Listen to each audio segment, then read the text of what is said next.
Study of resistance. आज हम लोग रेजिस्टेंस के बारे में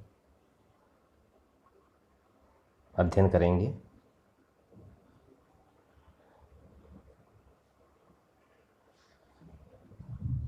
प्रतिरोध एक इलेक्ट्रॉनिक कंपोनेंट होता है, जैसे कि दूसरे डायोड, कैपेसिटर इत्यादि होते हैं, और इलेक्ट्रॉनिक सर्किट में प्रतिरोध का इस्तेमाल करंट के बहाव को रोकने के लिए या उसे कम करने के लिए किया जाता है। रेजिस्टर कई प्रकार के होते हैं। इनके काम करने के आधार पर इनको अलग अलग श्रेणियों में रखा जाता है। Type of resistance. रेजिस्टेंस के प्रकार यह मुख्यतः दो प्रकार के होते हैं। एक जो होता है फिक्स रेजिस्टर और दूसरा जो होता है वेरिएबल रेजिस्टर। यहाँ पे रेजिस्टर का सिंबल दिखाया गया है।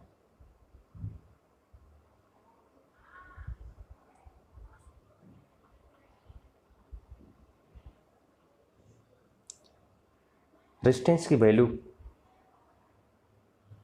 को प्राप्त करना या पता करना। किसी भी सर्किट के लिए रेजिस्टर की वैल्यू पता करने के लिए हम ओम्स लॉ इस्तेमाल करते हैं, जिससे कि हम सर्किट पर दी गई सप्लाई और लोड को देखकर एक सही रेंज का रेजिस्टर उस सर्किट में लगा सकते हैं। ओम्स लॉ का फार्मूला जो होता है V=IR। जैसे कि अगर हम 300 ओम का रेजिस्टर किसी 12 वोल्ट की बैटरी के साथ में जोड़ा जाता है, तो उस रेजिस्टर से कितना करंट फ्लो होगा, वोल्टेज बटे यानी V=IR, यानी I क्या होगा V/R। तो वोल्टेज 12 वोल्ट है और रेजिस्टेंस की वैल्यू जो है 300 ओम है। यहाँ पे जो टोटल करंट फ्लो होगा वह 0.4 एम्पीयर।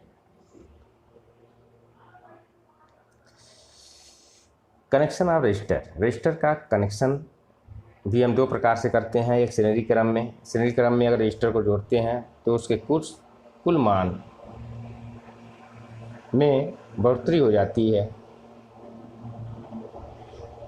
यहाँ श्रेणी क्रम का फार्मूला दिया गया है R=R1 + R2 and so on RN तक।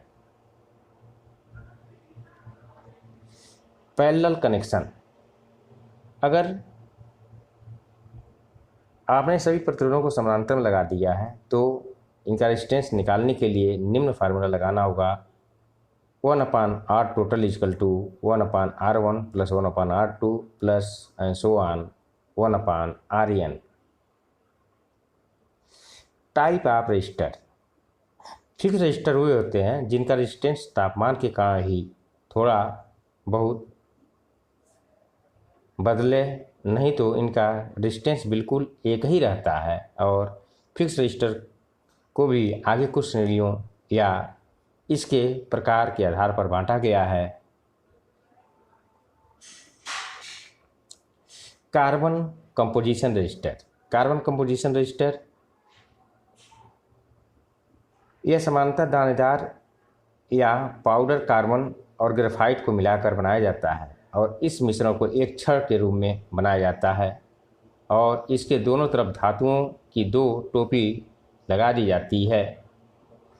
रेजिस्टर को सर्किट के साथ जोड़ने के लिए इसके दोनों छोर पर एक कंडक्टर वायर भी लगाई जाती है, जिससे कि यह आसानी से किसी भी सर्किट पर लगाया जा सके। और इन रेजिस्टर के ऊपर रेजिस्टर की रेजिस्टेंस वैल्यू के आधार पर कलर कोड भी दिया जाता है। इस कलर कोड की मदद से आप किसी भी रेजिस्टर की वैल्यू पता कर सकते हैं। Wire wound resistor. इन रेजिस्टर में इंसुलेटिंग कोर या रॉड के चारों तरफ एक रेजिस्टिव वायर लपेटी होती है और यह वायर ज़्यादातर टंगस्टन, मैग्नीशियम, नाइक्रोम या निकल और निकल क्रोमियम एलॉय की बनी होती है और इन प्रतिरोधों कि इंसुलेटिंग कोर या रॉड चीनी मिट्टी के बर्तन, बेकेलाइट, प्रेस बॉन्ड पेपर या सिरेमिक मिट्टी सामग्री की बनी होती है। यह प्रतिरोधक काफ़ी महंगे होते हैं और इन्हें किसी खास सर्किट में ही इस्तेमाल किया जाता है।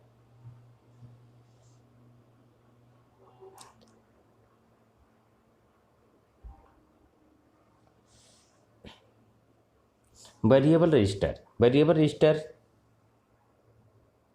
मतलब या परिवर्तनशील प्रतिरोधक वह होते हैं जिनका प्रतिरोध वैल्यू को बदला जा सके। ऐसे प्रतिरोधों का इस्तेमाल रेडियो, टीवी में वॉल्यूम को कंट्रोल करने के लिए किया जाता है। यह प्रतिरोधक 3 प्रकार के होते हैं। पोटेंशियोमीटर एक ऐसा प्रतिरोध है जो किसी भी सर्किट में वोल्टेज के लेवल को कंट्रोल करने का काम करता है। इस प्रतिरोधक का कुल रेजिस्टेंस बाहर वाले दोनों टर्मिनल के बीच का रेजिस्टेंस होता है। अब इसके रेजिस्टेंस को कंट्रोल करने के लिए बीच वाला टर्मिनल इस्तेमाल में लिया जाता है, जिससे कि दाएं या बाएं घुमाने पर इसका रेजिस्टेंस कम या ज़्यादा होता है।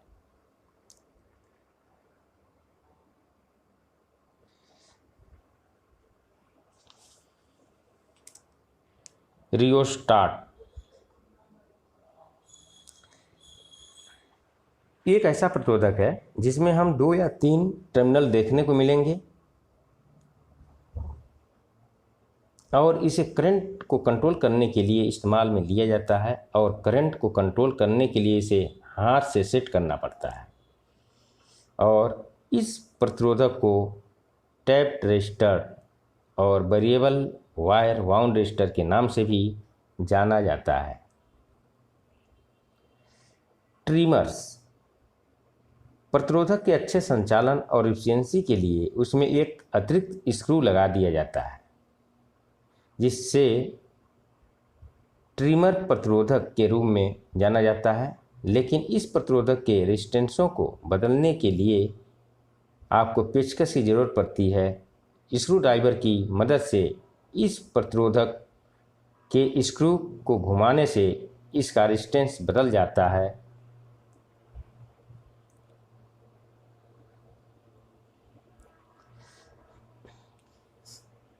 रेजिस्टेंस की वैल्यू को कलर कोड के आधार पर ज्ञात करना।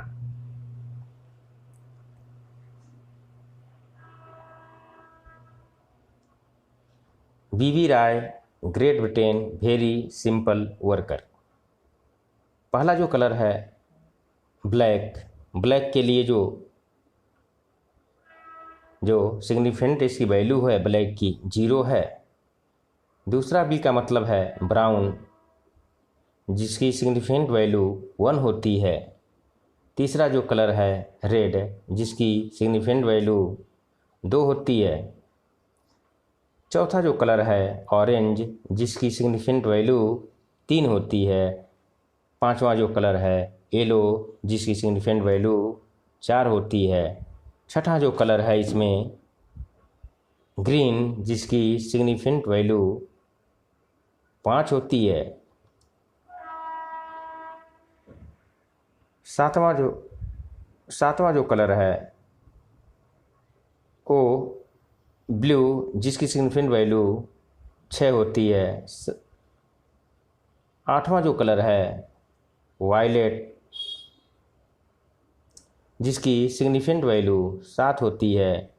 नौवां जो कलर है वो है स्लेटी कलर, जिसकी सिग्निफिकेंट वैल्यू 8 होती है। और 9 नंबर का जो रेजिस्टेंस का कलर कोड होगा वाइट, अगर है तो उसकी सिग्निफिकेंट वैल्यू 9 होती है।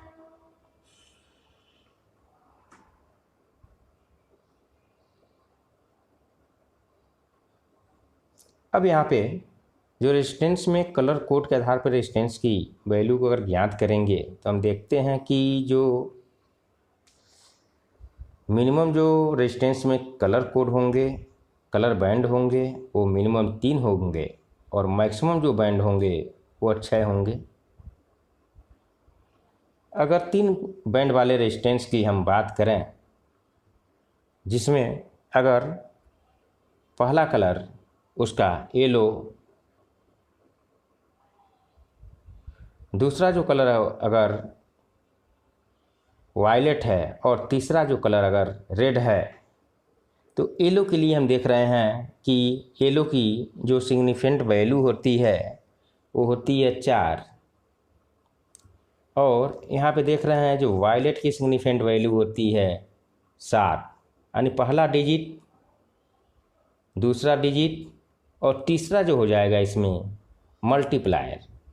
तो जो मल्टीप्लायर है, तो रेड की जो सिग्निफिकेंट वैल्यू है 2 है, तो यहाँ पे होगा 10 के पावर गुणे 10 के पावर 2, यानी 47 मल्टीप्लाई बाई 10 के पावर 2, यानी 47 मल्टीप्लाई बाई 100, यानी 4700 ओम। यानी इस प्रकार हम कैलकुलेट करेंगे तो देख रहे हैं कि 3 बैंड वाले, जिसका पहला बैंड अगर येलो है, दूसरा बैंड वायलेट है और तीसरा बैंड अगर रेड है, तो इसकी जो वैल्यू आएगी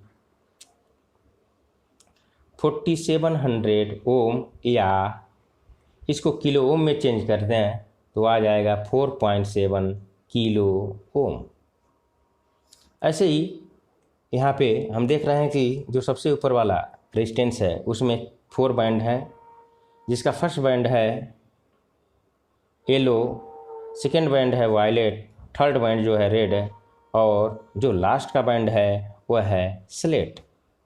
तो यहाँ पे जो लास्ट का बैंड स्लेट है वह उसका टॉलरेंस हो जाएगा। तो स्लेट के लिए जो टॉलरेंस है वह 0.05%, जैसा कि हम टेबल में देख रहे हैं। तो यहाँ पे येलो की जो सिग्निफिकेंट वैल्यू है वो है 4, इसके बाद जो वायलेट की सिग्निफिकेंट वैल्यू है 7, और उसके बाद हमें मल्टीप्लायर जो है यहाँ पे रेड है, तो इसकी सिग्निफिकेंट वैल्यू होती है 2 रेड की, तो 10 के पावर 2, यानी 4700 ओम। और जो इसका टॉलरेंस है वो स्लेट है, और टॉलरेंस का जो हम टेबल में वैल्यू देख रहे हैं स्लेट कलर का, वह है 0.05%। इसलिए इस प्रकार इसकी वैल्यू हो जाएगी 4.7 किलो ओम प्लस माइनस 0.05%। इसी प्रकार हम इसके नीचे वाले रेजिस्टेंस को देखें तो इसमें 5 बैंड हैं, जिसका जो फर्स्ट बैंड है वो ब्लू है। तो ब्लू के लिए अगर टेबल में देखते हैं तो उसकी सिग्निफिकेंट वैल्यू जो होती है ब्लू की वो है 6, तो यहाँ पे सिग्निफिकेंट वैल्यू इसकी 6 हो गई, हमने 6 लिख लिया। सेकंड जो इसमें कलर है वो है स्लेट, और स्लेट की जो सिग्निफिकेंट वैल्यू होती है वो होती है 8, तो हमने 8 को लिख लिया, 6 8। इसके बाद तीसरा जो कलर है वो है ब्लैक। अब ब्लैक की जो सिग्निफिकेंट वैल्यू होती है वो होती है, जबकि हम टेबल में जो देख रहे हैं 0, तो हमने लिख लिया 0, 680। जो चौथा जो इसका कलर होगा ये इसका हो जाएगा मल्टीप्लायर। तो चौथा जो कलर मल्टीप्लायर हो जाएगा, तो चौथा कलर जो है वो है रेड है, तो यहाँ होगा रेड की जो सिग्निफिकेंट वैल्यू है 2 है, तो 10 के पावर 2, ये हो जाएगा 680 गुणे 100 बराबर 68,000 ओम। और इसका जो पांचवा बैंड हम देख रहे हैं, तो पांचवा बैंड ये हो जाएगा इसका टॉलरेंस। जो इसका टॉलरेंस क्या होगा, तो हम येलो के लिए जो टॉलरेंस की वैल्यू टेबल में देख रहे हैं यह दिया है 5%, तो 68,000 को अगर किलो ओम में चेंज करते हैं तो 68 kilo ohm plus minus 5% tolerance. इसी प्रकार 6 बैंड सब जो कि सबसे लास्ट वाला दिखाया गया है इसमें, तो इसका हम देख रहे हैं कि जो फर्स्ट कलर है वो है ग्रीन। तो ग्रीन की जो सिग्निफिकेंट वैल्यू है वो 5 है टेबल में। और इसी प्रकार जो दूसरा बैंड है वो है ब्लू। ब्लू की सिग्निफिकेंट वैल्यू 6 है, 5 6 है। और तीसरा जो कलर है वो ब्लैक है। ब्लैक की सिग्निफिकेंट वैल्यू जो होती है 0 होती है, 5 6 0। और जो चौथा कलर है वो हो जाएगा इसमें मल्टीप्लायर। तो मल्टीप्लायर चौथा कलर जो है ये है येलो। येलो की सिग्निफिकेंट वैल्यू जो है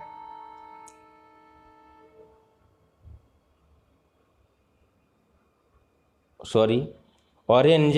और ऑरेंज की जो सिग्निफिकेंट वैल्यू है वो है 3। तो यहाँ हो जाएगा 560 गुणे 10 के पावर 3।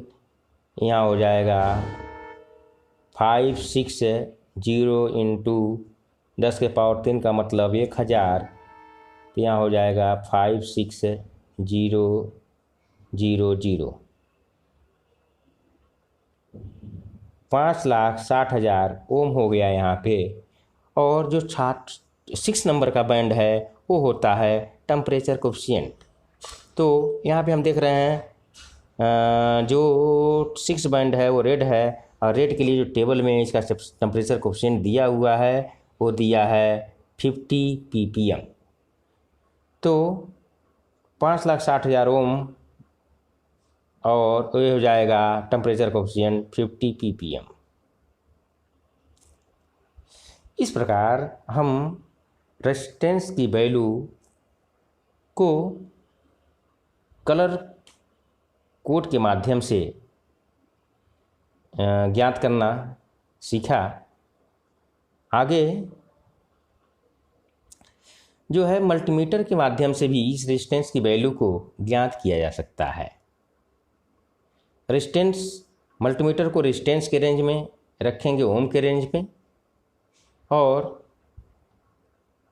रेजिस्टेंस के दोनों टर्मिनल्स पे, दोनों साइड जो मल्टीमीटर की कॉमन लीड और वोल्टेज ओम लीड को लगाने पर इसकी जो वैल्यू है मल्टीमीटर के डिस्प्ले में शो होती है जो ओम में होती है। इस प्रकार आज हमने रेजिस्टेंस के बारे में कलर कोड के आधार पर कैसे उसकी वैल्यू को निकालेंगे, मल्टीमीटर से उसके वैल्यू को कैसे चेक करेंगे, रेजिस्टेंस होता क्या है और रेजिस्टेंस कितने प्रकार के होते हैं, हमने अध्ययन किया। धन्यवाद।